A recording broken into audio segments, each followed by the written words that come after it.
Guys এখন বাজে রাত 11:30 সামথিং কিছু। এখন গোছাচ্ছি ওয়ার্ড্রপ। এই যে দেখো, কেন জানো? আমারই একটা ভুলের কারণে। চলো তোমাকে বলি। হচ্ছে যে আমার হাজব্যান্ড, আমার গুণধর হাজব্যান্ড আমাকে 1000 টাকা রাখতে দিয়েছিল।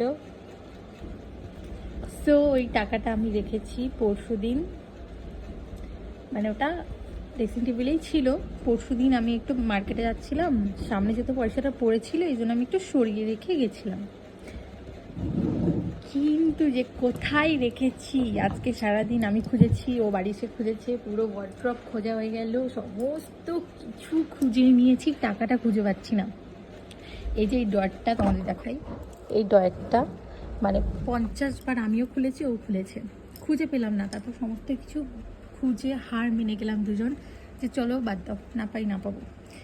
তারপরে মানে আর কি ওগুলো বের করাই ছিল, খিতার যেহেতু হয়ে গেছিলো আমি বললাম তো তাও আমাকে দাও, আমি গোছ করে রেখে দিই ভাজ করে। তো আমাকে বের করে এরমভাবে ছুঁড়ে দিয়েছে, টাকাটা পড়ে গেছে। মানে বাবা যাই, এত খারাপ কপাল কার। চলো এবার গুছিয়ে নিই। অলমোস্ট ডান হয়ে গেছে, ডান।